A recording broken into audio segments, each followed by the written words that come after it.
Good afternoon, and thank each and every one of you for tuning in to the Raymond Hall Show. I am the host, Raymond Hall, and I am here with two very distinguished persons. Our guest co-host for today is Miss Lavada Theus. Levada Theus, I'm sorry. I keep doing that all wrong. It's okay. And we have Mr. Shirley with us, and he's going to be talking to us about the very importance of voting. I'm so happy to have you here. You can follow us on Facebook, Twitter, Instagram, on our podcast, SoundCloud. We are live on Facebook, and then you can catch us streaming. Service is the foundation of this nation. No matter what you look at it, it's always been a contribution of service that has led to the nation that we know today. Sometimes things go horrifically wrong, and what people do is put service in so that those things will be no more.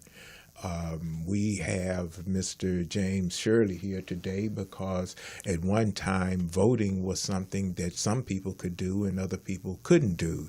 And just so you'll know, the Voting Rights Act is not something that's permanent. It's something that was voted at one time and has got to be ratified again at another period.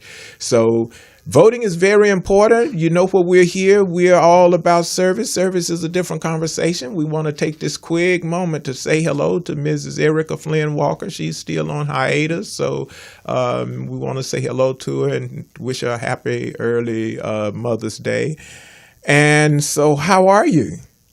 Well, I'm doing wonderful. It's good. It's a great day to be in LA. It's beautiful outside, and That's I'm here have an opportunity to interact with people and to share information. Okay. And to Mrs. Walker, you know, I miss you. I miss seeing. I'm sitting in your chair, but I miss you. So hurry and get back. Okay. And I met this young man a few days ago at the Black Task Force. Yeah. Higher Learning Task Force. Higher Learning Task Force. And years ago, there was a lady named Mrs. Lillian Mobley.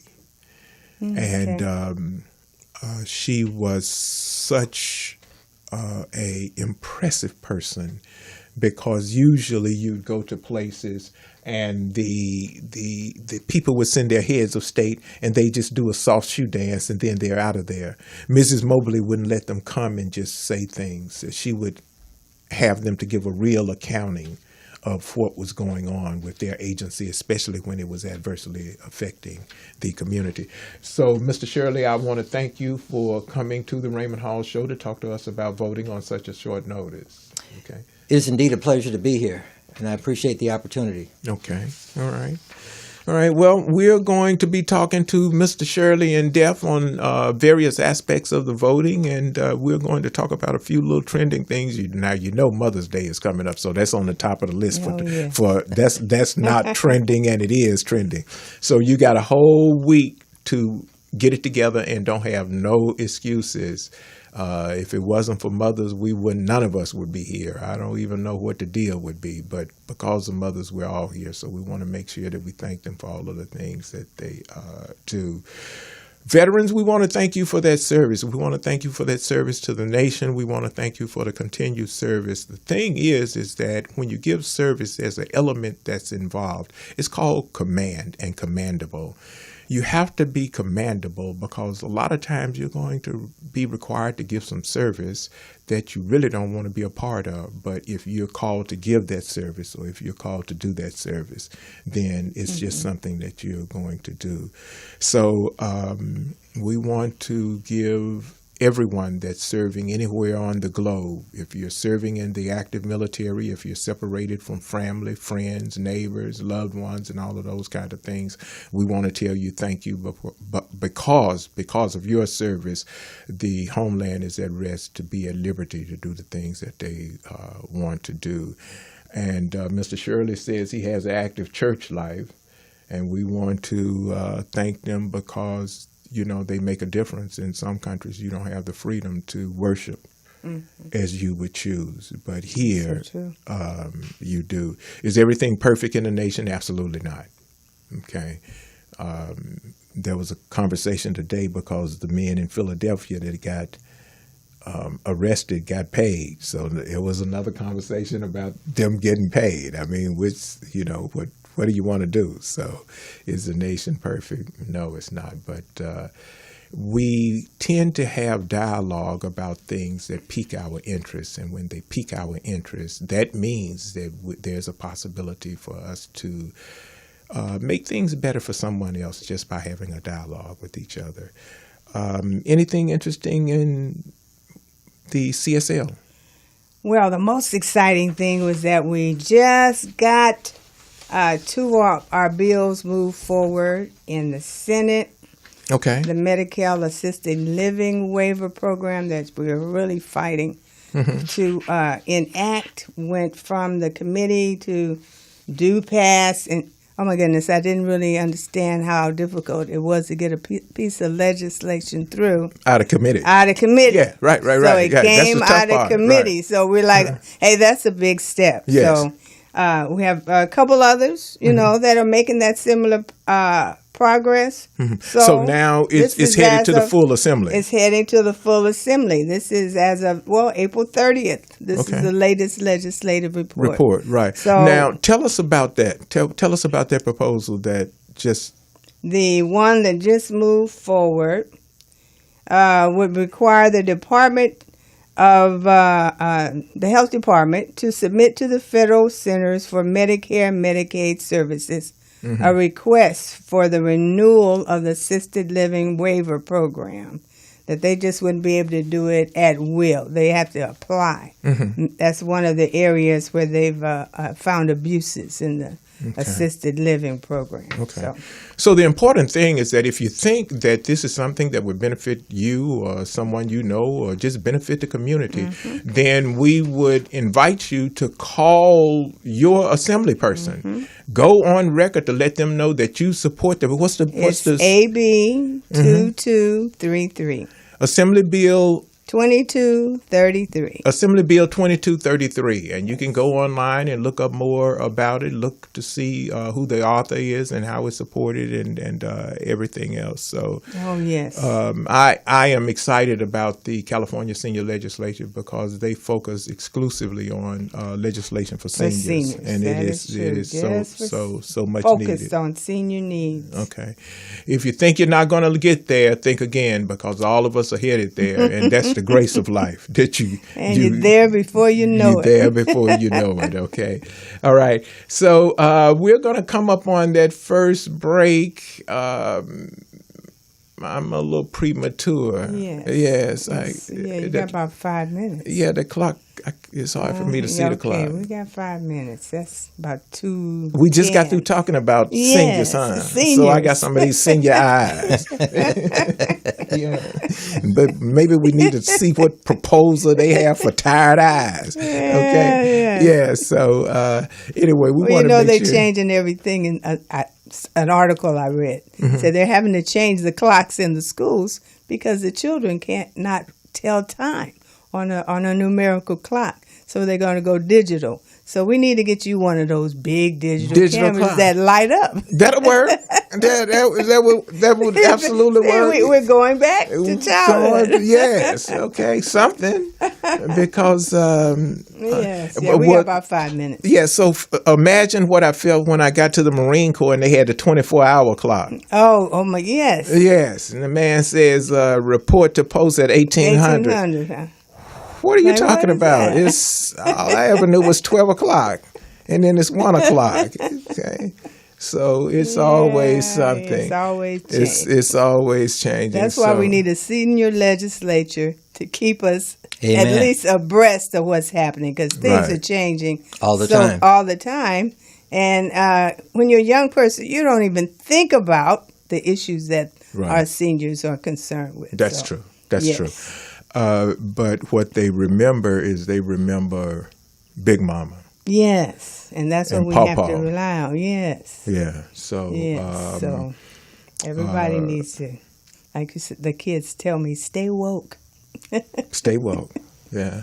Yeah. I was called to issues at the VA, not through the Department of Veterans Affairs. This had to do with a family that needed assistance.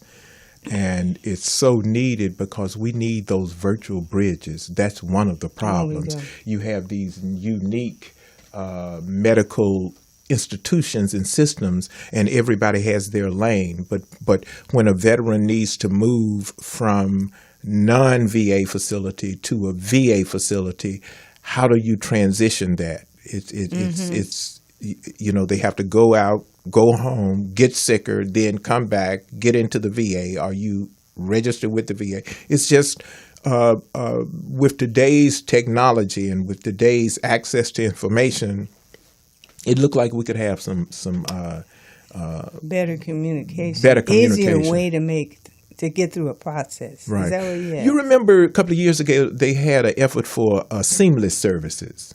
Oh, yes. There was a With big senior push for service. seamless services. So no matter where you were, the transition from getting served in one place or the type of service that you would need from one to another was supposed to be a seamless effort. And if you went to one, you automatically had that connection to where you really needed to be. Right. Okay. It was a good idea. Yeah. It didn't Yeah. really. Do they still have it?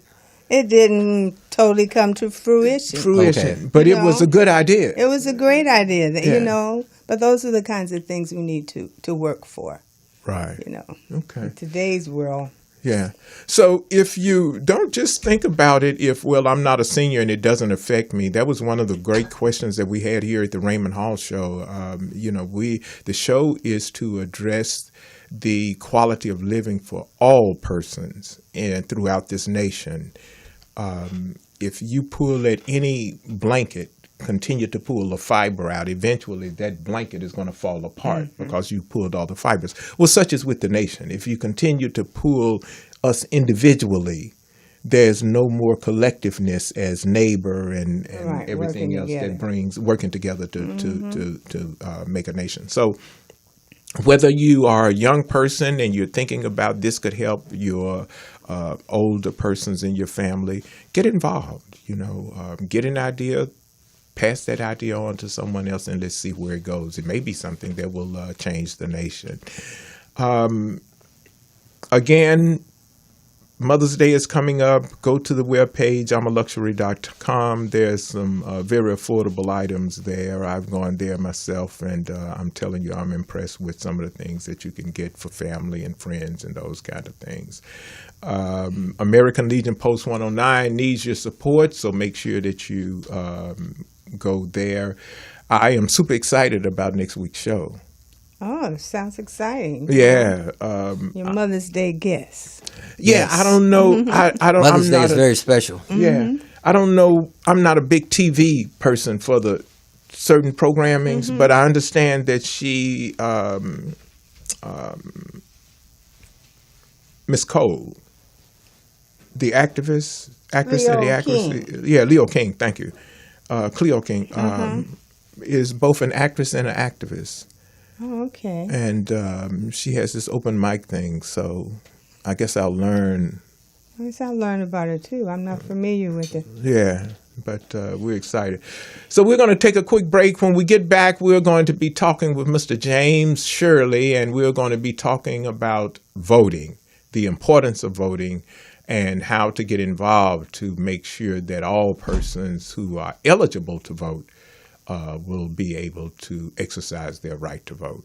We'll be right back. This is the Raymond Hall Show.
And we are back. Thank you for tuning in. You can follow us on Facebook, Twitter, Instagram, SoundCloud.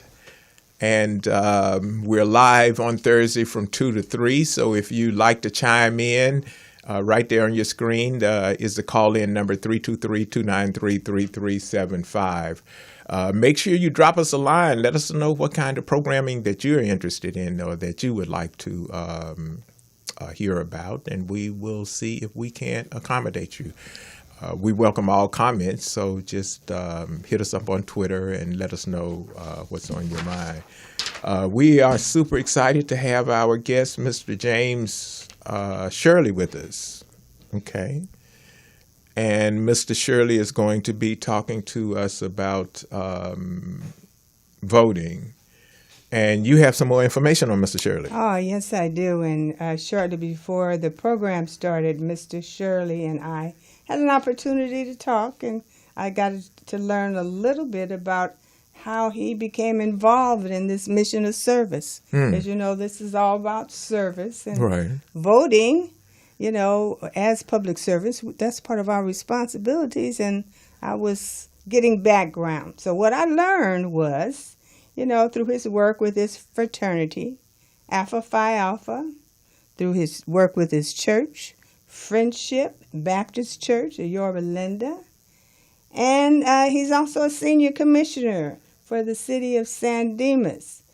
All of these are organizations that have a built-in sort of mission of giving service to others. Service component. I mean, it's just wonderful to have you here with us, just, you know, knowing who you are. Yeah. Now, professionally, he's a retired Xerox executive for Xerox Corporation.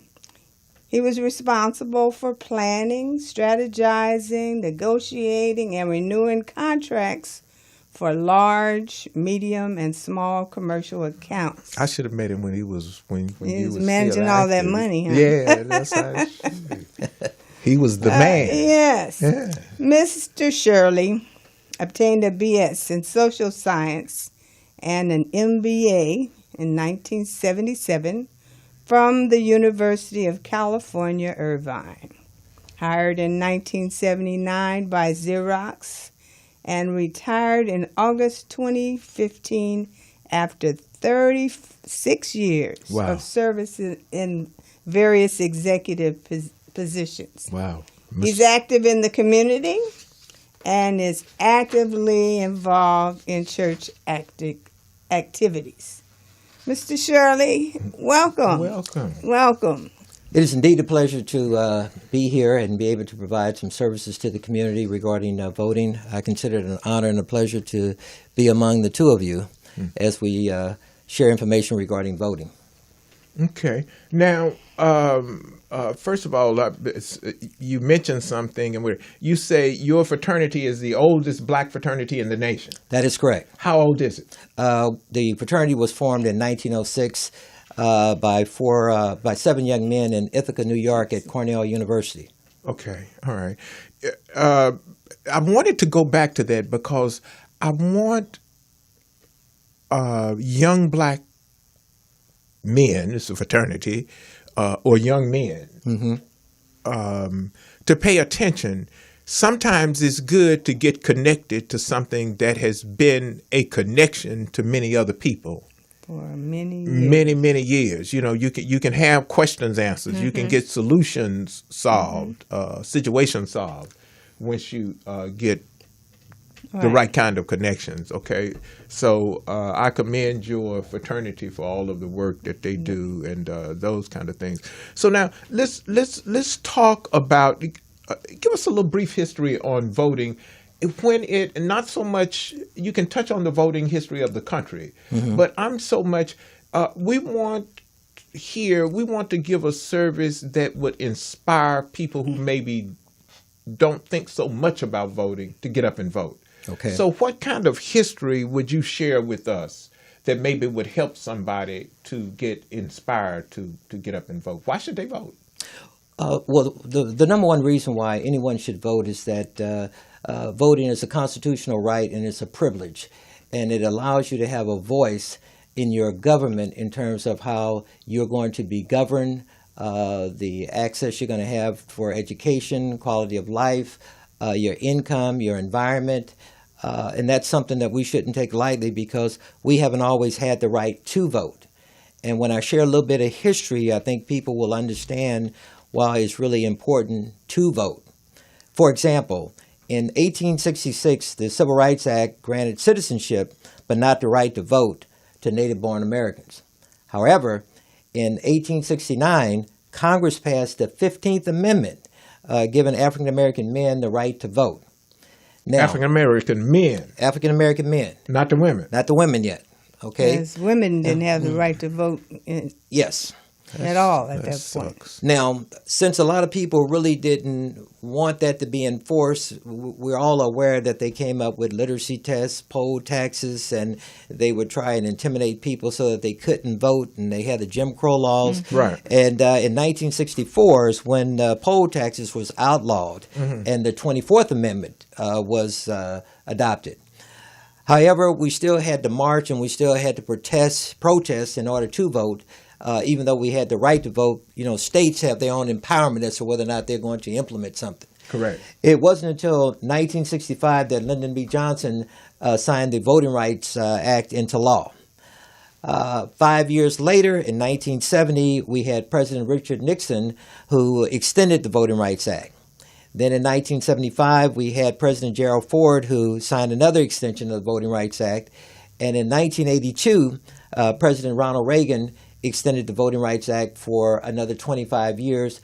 And most recently, in 2006, George Bush extended the Voting Rights Act in 2006 for an additional 25 years, which means if either the president or the Congress does not extend it again, our right to vote will expire come 2031.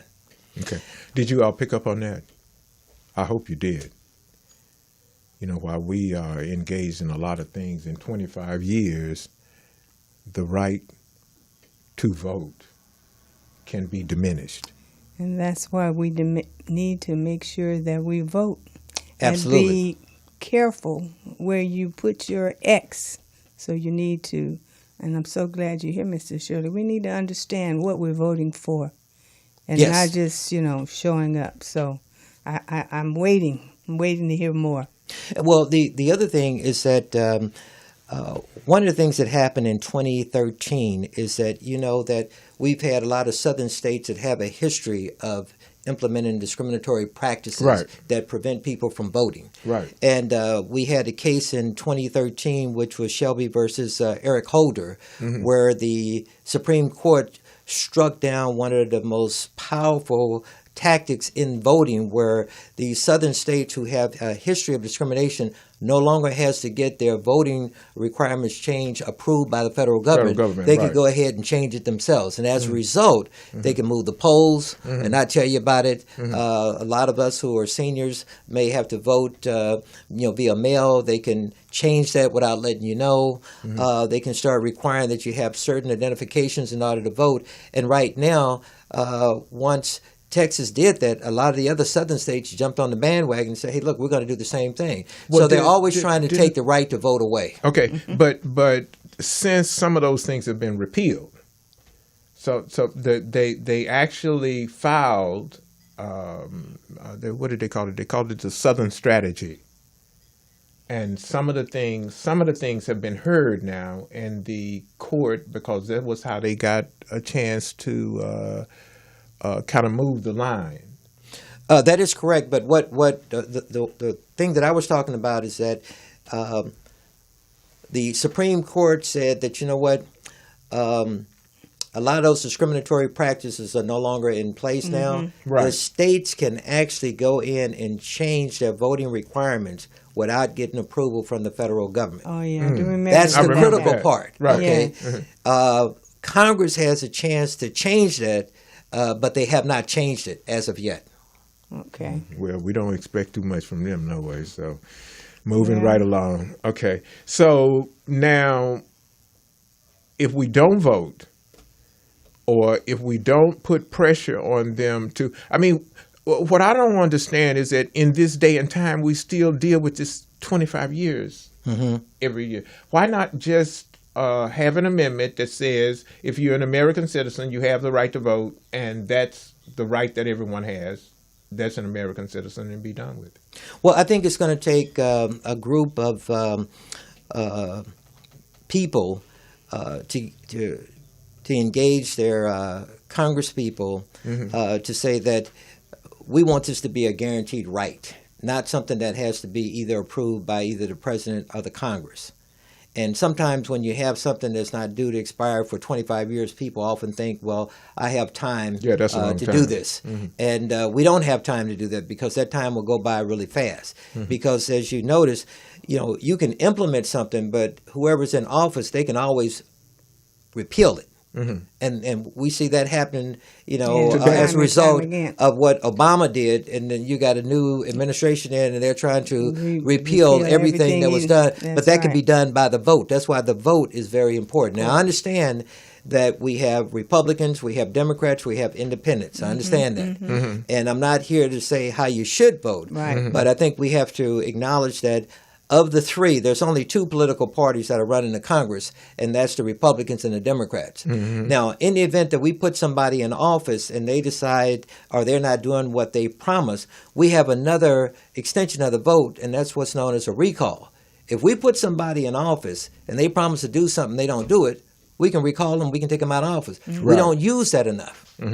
Because a lot of people feel as though, well, my vote doesn't count. Your vote does count. And it really counts at the local level, the state level, and the county level. And even at the federal level. Now, the only time where I could understand people saying my vote doesn't count is when we get to the college electoral vote. But that can change.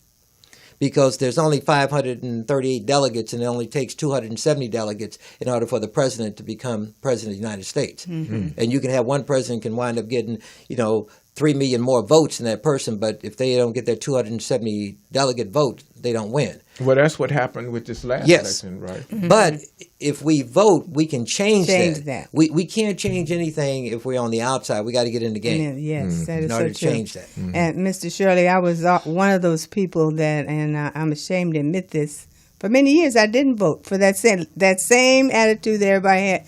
Oh, what difference does it make? I see the difference it makes now, and we should all see the difference it makes. We're in the present situation in this administration because we did not vote. We have to vote. We have to be responsible for our destiny. And the voting privilege that we have, and it's a privilege. It is our right, but it's a privilege. People all over the world don't get a chance to do this. So we have to take charge of our own destiny. Get out there and vote. If you don't like something, stop complaining. Go out there and work the process. So, well, I think that everybody should vote. I've been voting ever since I was legally allowed to vote. When you were a veteran.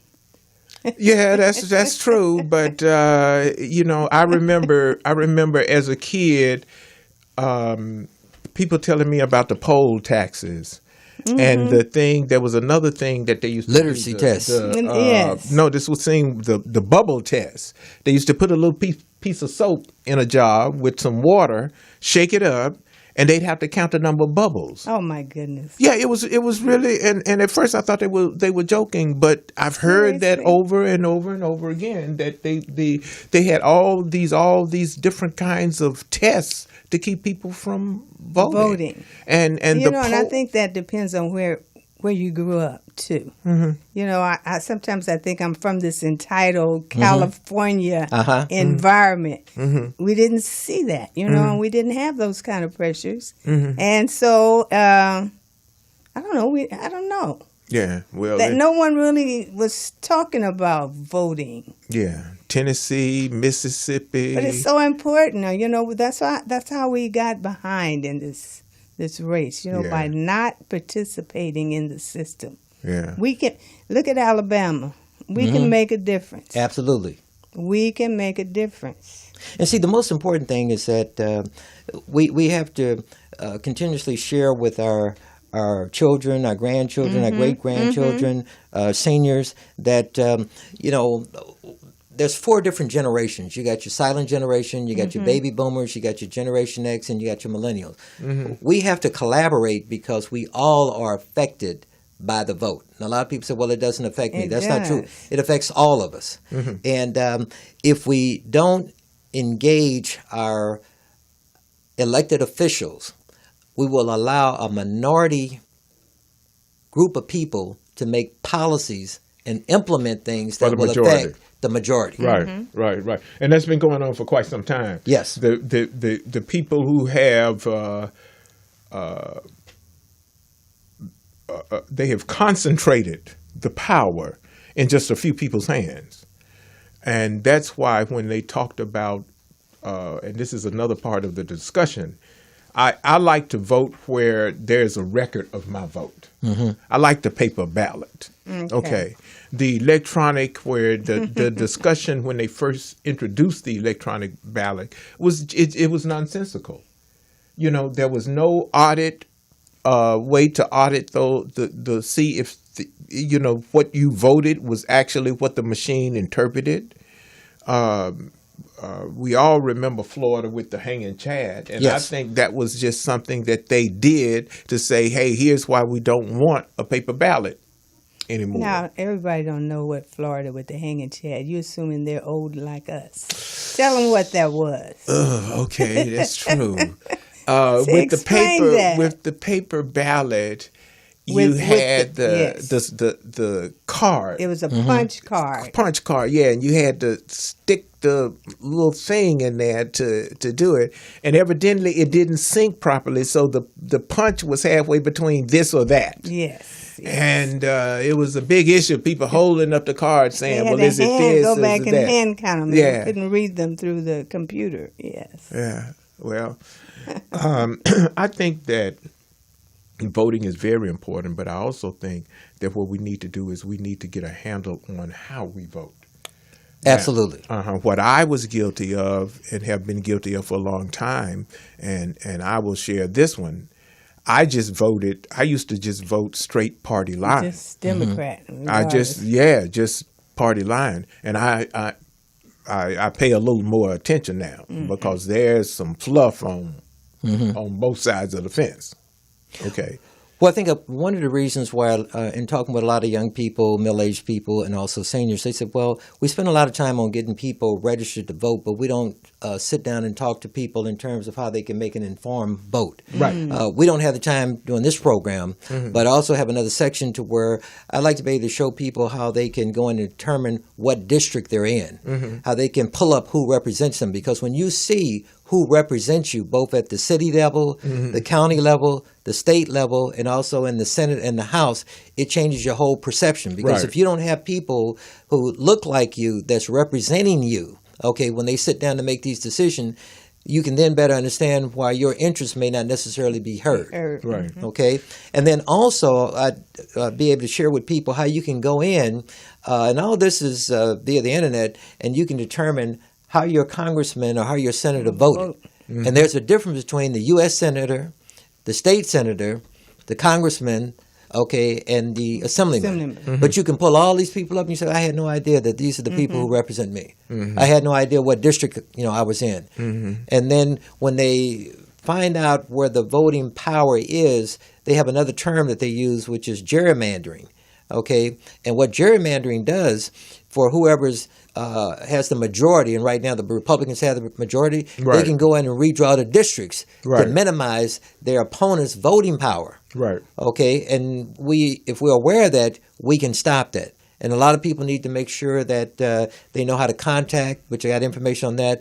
How do I contact my senator or my congressman or my city council? I need their phone number. All that stuff is available. We don't necessarily share that with them. And I personally find it invigorating to know it because when it gives you a sense of empowerment when you know you can pick up the phone and call your congressperson, call your assembly person. Yes. Text them, send them a text and say, hey, I don't agree with you. I think that we should be doing this. Or I do agree with you, but we have this problem in our community, to think that for a person to think that they are without hope and don't know or have never picked up the phone to call these people is, that's a task in and of itself to get them to understand.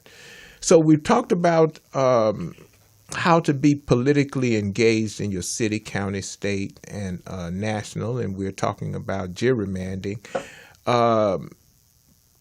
Understanding the current ballot measures. Now, are these real measures, or we're just having a general discussion on understanding? These are real measures, but before I go to that, I'd like to make sure that I share the 5 central issues that affect all of us. Okay. Because a lot of people, because we got different generation, well, that issue doesn't bother me, or that it doesn't affect me.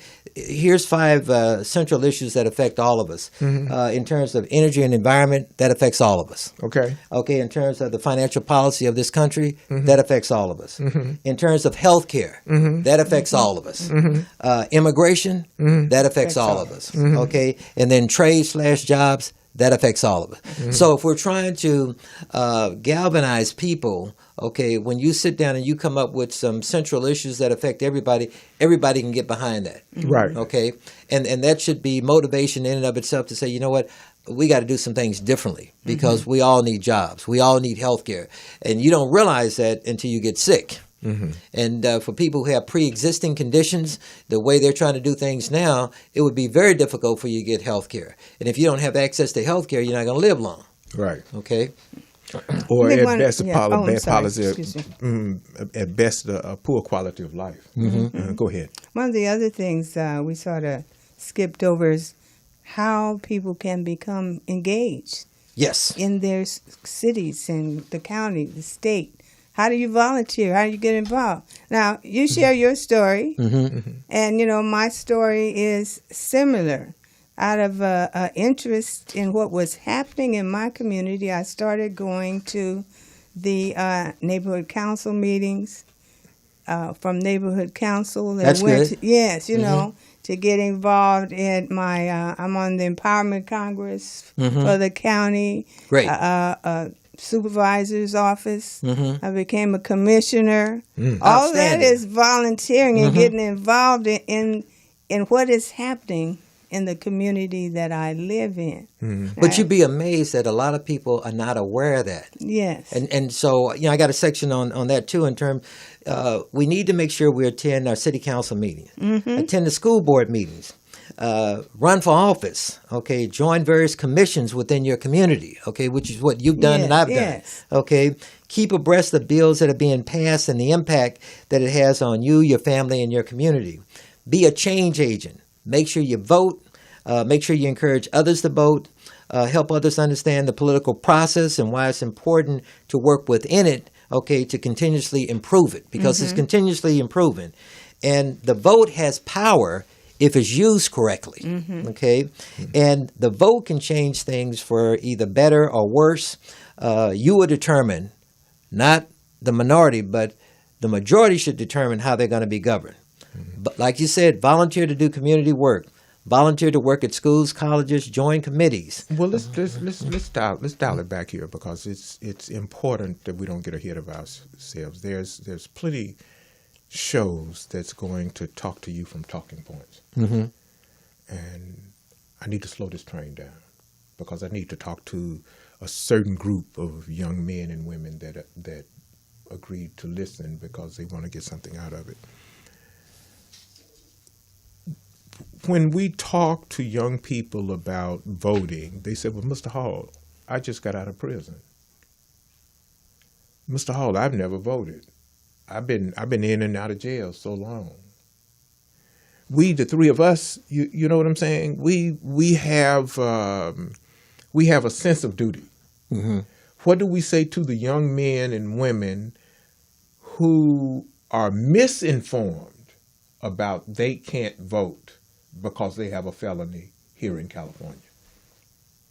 My recommendation would be is that whoever represents them either at the city, the state, or the county level to find out what programs, because they do have programs that are available that even though you have a felony, because it doesn't make sense for you to tax that person once that person gets a job and that person can't vote. Because taxation without representation, that's not fair. Well, I think what I was Well- trying to get to was I think here in California that under What's certain the law conditions you here? can vote. The For, law is not that all you can vote. states are the same. No, but I was So what's speaking the of law here? the law here is that they can If vote. they, They if they're can. a felon, they can vote. Yeah. They can vote. Okay. Yeah. But Under again, to get certain- the specifics, it would be really important to get in contact with their local representative, because that's what we're paying them for them to keep us Yes. abreast as to, hey, this is my situation. What kind of programs are available for me so that I don't go back to prison. Okay, but when you have these for-profit prisons, they're not interested in rehabilitating Keeping you out, people no. because therefore it couldn't be a for-profit prison. When you're doing something for profit, it's with the understanding that when I let you out, I'm expecting you to come back. So Well- that the rate of recidivism is about 98%. I work closely in various ways with that population, and the deck is stacked, but we want to stay with the voting thing. And actually, there are people that go inside of the jails that help with voting registration and those kind of things. The point that I'm trying to make to the millennials and the people who think that they can't vote, look into your situation. That's what Mr. Shirley is, and that's what Levada is saying. Look into your situation. Don't just assume because something is in your past that you can't vote. You may be able to vote. Now, this show has the possibility of going around the world, so it may be that in some states you cannot vote right now. So maybe one of the things that you want to work to try to attain is to put yourself in a position where at another point in time you will be able to vote. If you're free of parole or probation or whatever it is that they say you have to be free of in order to vote. As we get older, people pass on, and it's the people who are left is going to have to shoulder the responsibility to make sure that your vote counts. So know the issues and get involved and vote. So let's shift gears here a minute. Let's talk about takeaway points, what you want people to take away from looking and listening to the show. How to be politically engaged in your city, county, or state. Did we just cover that? Yes. Yeah, we did. Okay. All right. So let's go bottom up. Understand the current ballot measures for 218. That's what we. Okay. There's currently 4 ballot measures that are going to be on the 2018 midterm election. One is Proposition 68 Now, this is for the state. This is for the county. This is for the nation. What? for the state. For the state. Okay. Okay, and it authorizes bonds for funding parks, natural resource protection, climate adaptation, water quality, supply, and flood protection.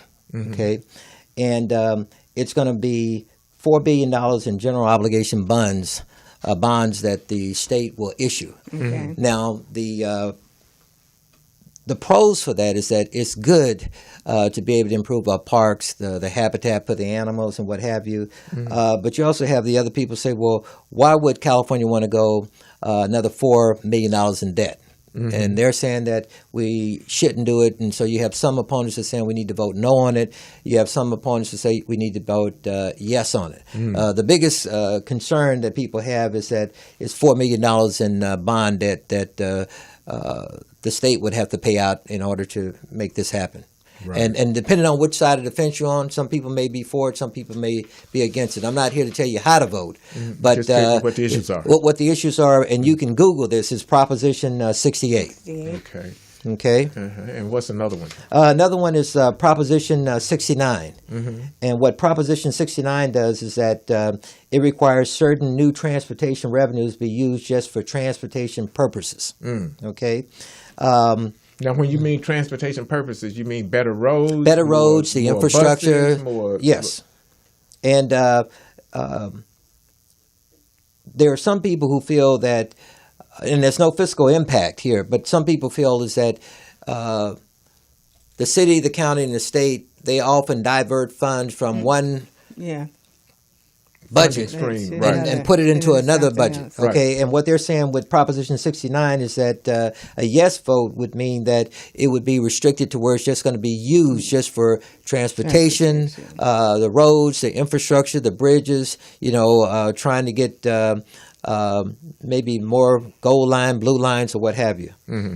So either a yes vote on it or a no vote on it, and you have. The League of Women Voters, California Chamber of Commerce, the NAACP, and the Congress of California Seniors who are for it. Mm-hmm. Okay, but you also have, Katie Massengale, who's the California State Assembly office, who's against it. Mm. Okay. So, again, I would strongly recommend that people Google it so that you can be able to make a more informed decision. Right. And if there's something that's not clear, that's why it's good when we can have shows like this or either town hall meetings at various locations where we can get the clarification that people might need. Right. Right. Well, I'll tell you this: anybody that has hit a pothole, I'm telling you, those potholes are they are very expensive. Yes. As far as the repairs to the cars, and physically they're harming because your car hits a pothole and your neck, your head, your nose, your they really need to take care of the potholes. All right, we have a caller. We do. Yes, we do. Okay, so There's your earphones.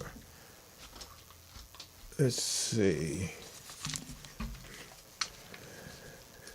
Good afternoon. You're on the air with the Raymond Hall Show. Hi, Raymond. This is your old reliable. Hey, Mr. Williams, how are you, my friend? I'm fine. Okay. I'm going to get in right quick and talk to Mrs. Shirley. I heard he was a fraternity. I came in late. Okay. What fraternity are you involved with, Mrs. Shirley? Well, Mr. Shirley, can you hear him? Yes. He asked you a question. Okay, now I can hear you. What fraternity are you in, sir? I'm with Alpha Phi Alpha Fraternity Incorporated, Newtall Lambda chapter for Orange County. Okay, I'm on Omega Psi Phi. Talk to Is it too loud? oh, yes. Can you hear me now? Yes. Yeah, well, I'm an Omega man. Okay. Anyway, I want to say something real fast. You talked about gerrymandering, and I was contemplating that while you all were talking about how they move the line. I'm from Memphis, just like Raymond Hall there. We came from the same era. Mm-hmm. The red and blue states, all that's predicated on population of those states. Am I correct? Yes. What can we do to change that situation? Because here in California, I've been here about 40-some years, and with the presidential elections, the federal elections, some things are determined before we even get our vote count. Mm-hmm. Well, one of the things that we could do is that usually gerrymandering goes into effect, which is contingent upon who the majority is at the time, because they're trying to make sure that they can get reelected. And if you have a certain district that has a powerful block of votes, you can do one or two things. You can either dilute it, okay, by breaking up that district so that they have less power, or you could wind up compacting it, to where you could have maybe two people running for the same district, whereas before they had two separate districts in order to neutralize the voting power. Once we understand that, then we need to try and make sure that we implement legislation that says we shouldn't do that, because the only reason gerrymandering is done is to give one political group an advantage over another, and it's usually to make sure that the incumbents can win re-election. And right now, the Republicans are the ones that's in control. Excuse me, this I understand locally, and this I understand federally what gerrymandering is. I'm talking about those red and blue states. Okay, in terms of, they thought the election for president was tampered with. Mm-hmm. Okay, all they concentrated on was the majority of red states, and that way they could win the presidential election. Mm-hmm. And let's say, for instance, you got one of the smaller states that has 6 electoral votes. Okay, sometimes they can count on them, predicated on the party lines, and sometimes before it gets to California, a lot of federal measures, it's already decided. Right. And that's the thing I think we have to champion, getting out to vote federally. And on local basis, you're absolutely correct, because we have to be cognizant of what's going on locally in terms of moving the lines of, making one district more Democrat and another district more Republican. And I don't know when that ends in terms of, when they can do this. For instance, if you're in District 9, what predicates that moving of that line? Is it a grace period, or what is that?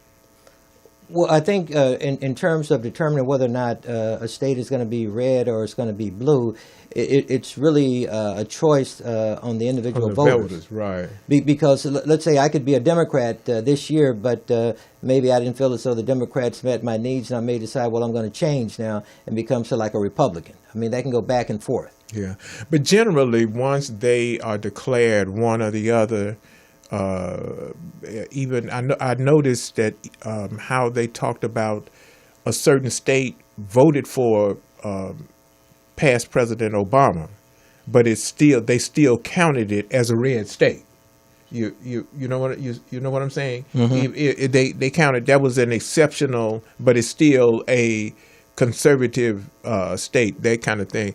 Mr. Williams, I want to thank you, my friend, for calling thank you for all. Yes, go ahead.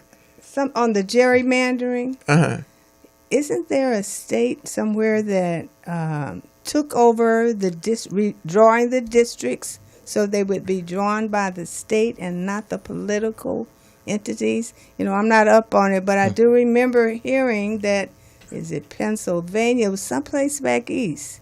Well, as I had alluded to earlier, whoever's in control, Yes. they have the right to go in and But select that who. state was taking it away from the politicians, and the state legislature drew permanent districts that could not be changed or moved. The people could move, but the district, would remain still 10th district. I'm just using that as Right. an example. Well, they redrew.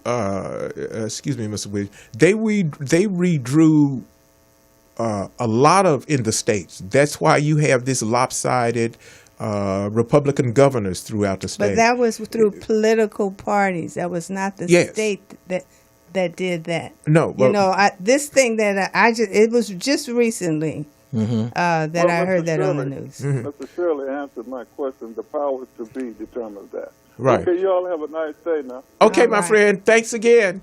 No, what I wanted to say was that the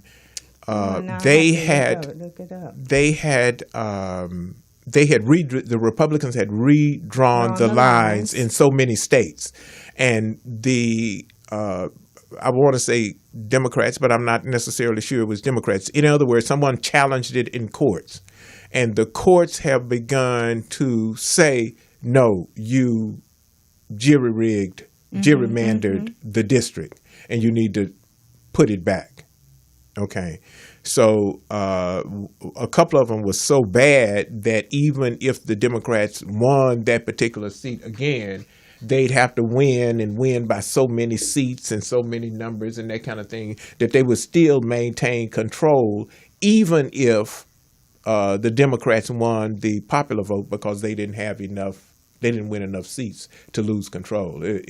Gerrymandering is awful. Okay, it's awful, absolutely awful, because it dilutes our vote.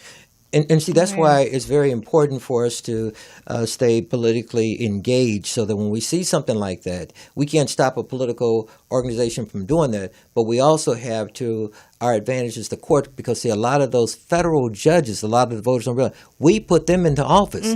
Those federal judges on the local level, those are not appointed like the Supreme Court is. We vote them in. We can also do a recall and take them out if they're not representing our interests.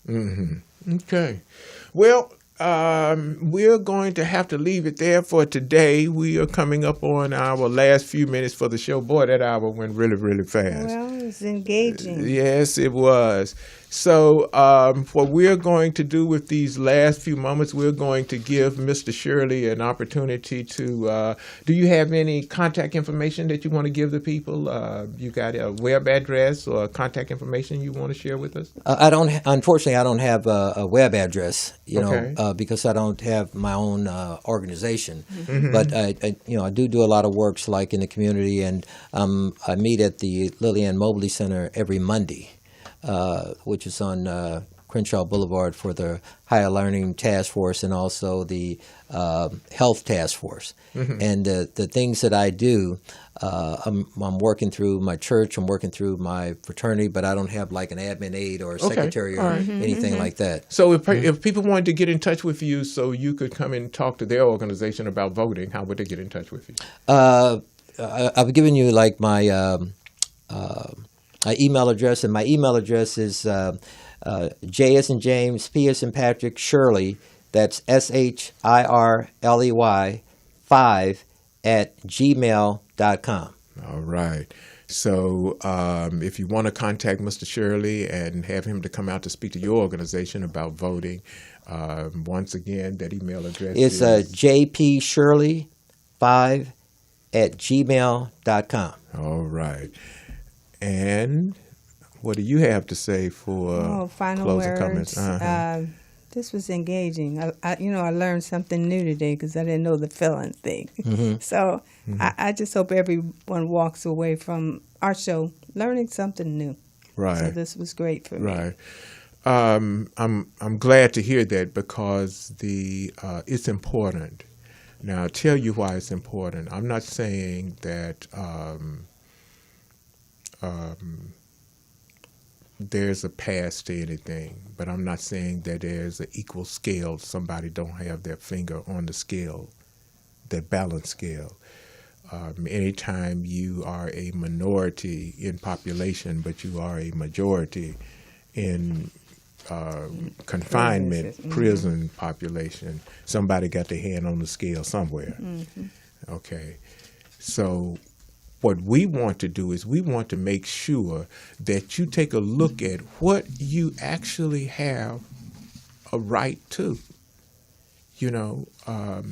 If you don't stand up and get up and go and check it out, you don't know whether you do or not. So get up, go check it out, and take pride in voting.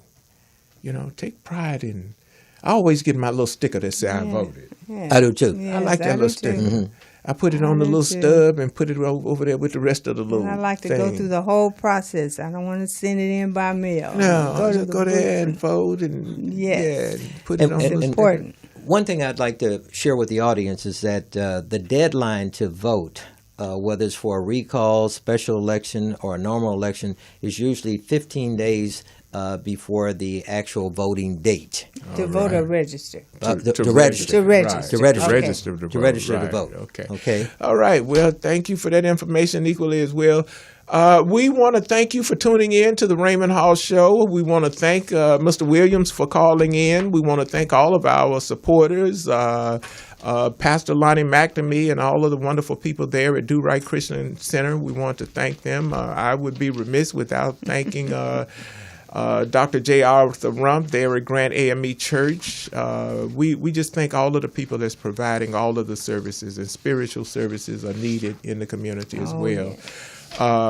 We ask you to tell a friend about the show, like us, and know that we'll be right back here this time next week on the Raymond Hall Show. Next week, our guest is Come on, you know. open mic with Cleo King. And Dr. Cherie Randolph. Okay. And I heard Dr. Randolph, and Dr. Randolph said something that was so emphatic that I have not forgotten it yet. I think Dr. Shirley was there at that. Mr. Shirley was there at that meeting as well. She said that in our community, that 100% of the money that we need is there 100% of the time. Okay. We just don't know how to get to it. I agree with her. And I agree with that too. Yeah, Yes. 100%. Shows us how to get it. Yeah, I agree. 100% It's there. of all of the money that we need is there 100% of the time. Yes. Okay. And she talked about the difference of why it's, at some point you shouldn't be talking about a job. She talked about how kids in school and kids in college talks about jobs. But when you get to certain levels, you should be creating career opportunities. Okay. Okay, through grants and those kind of things. Very Very enlightening. Yeah, enlightening sounding, conversation. yes. Thank Yes. you. Oh, okay. So that's who we'll be have here next next week, week. and we're Right, excited that's about great. it. And open mic with Miss King. Miss King. Okay. And that's going to be our Mother's Day show. We want to thank each and every one of you. It's should be time for us to get beautiful. out of here. They love us, but they letting us know your It's time time to is go. over. Okay. Thank you. This is Raymond Hall from the Raymond Hall Show. Miss Walker, we miss you. Take Happy care. Mother's Happy Day. Mother's Day. And we Happy will Mother's talk to you later. Take care, everybody. Have a good day. All right. Bye.